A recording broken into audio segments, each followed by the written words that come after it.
today inshallah we'll be discussing something called Genetics 101. What do you mean by the word 101?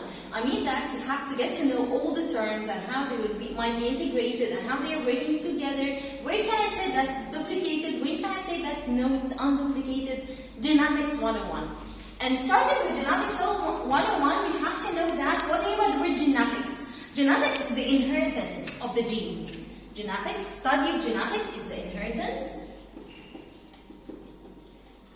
of genes.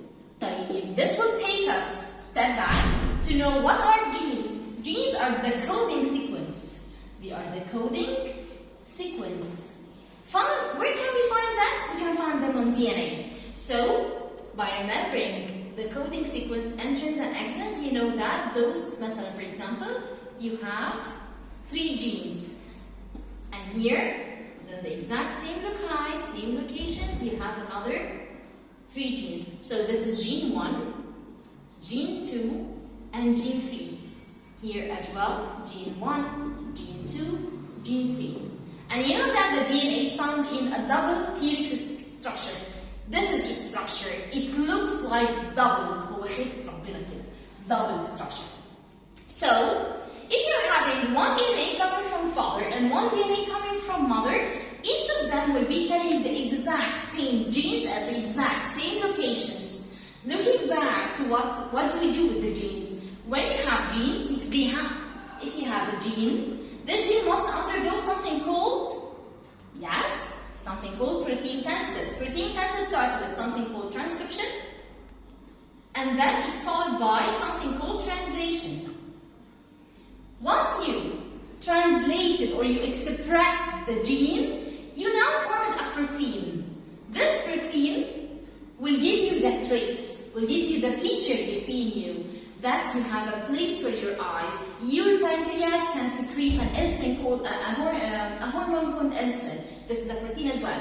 Your stomach can secrete a digestive enzyme. This is a protein as well. Where can we get this protein from? We get this protein from the gene, which is located on the DNA. Yet, you have to know that, and this is very important, focus. Genetics 101, you have to know that your DNA is very long.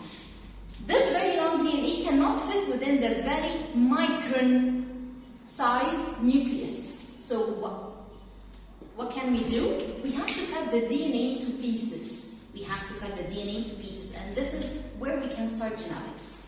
If you started to cut the DNA into separate pieces, this is for first DNA, and this is the exact same DNA. If this is the DNA for the male, and this is the DNA for the female,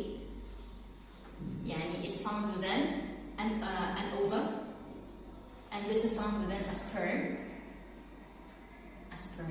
Okay? Now we get this form.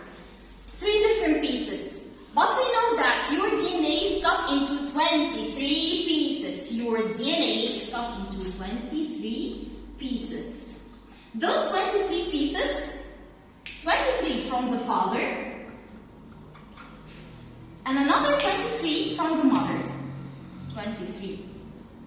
Another 23 pieces from the mother. This is exactly what we are doing here. But in order to make it more simplified, we have to work with only 3 DNA pieces. 1, first piece, second piece, third piece. What about the mother? First piece, second piece, third piece. If the sperm, the sex cell, if the sperm started to fertilize an ova, the female sex cell, or sometimes it's called an egg, if something happened between them, we call this fertilization, the process of fertilization. Now we will form another cell, and this cell is called body cell. Why it's called body cell? Because it has 2 different versions of the same exact piece. So this is piece 1 from the father, and this is piece 1 from the mother. Together they are piece 1 all in all. Once again, this is piece 2 from the father, this is piece 2 from the mother. Together it's called piece 2. This is piece 3 from the father, piece 3 from the mother. Together this is collectively piece 3. After coiling, we cannot leave the DNA like this. If you would like to leave the DNA like this, you know that you have a gene and you would like to transcribe it into to a specific protein. But normally, if you would like to start something called division, and this is our major idea that we'll be discussing during this trimester. If you start something called division, think about the rope. If you would like to use the rope, you have to untie it. But if you'd like to put the rope away, you have to coil it and put it away to be easily transported or easily fitted within a place. Exactly, that's what happened. Every piece of DNA, every single piece, so this piece will be coiled like that one. Now what about that piece identical to the piece of the father? It will be coiled to that form. Together, they will form piece one. But in that way, as long as the DNA in focus, as long as the DNA is not coiled anymore, we call this coiled form of DNA a chromosome or a chromatid so far. So we called it a chromatid. So each one of them is a chromatid. So the uncoiled DNA, here, uncoiled DNA, upon coiling, it will turn into a chromatid.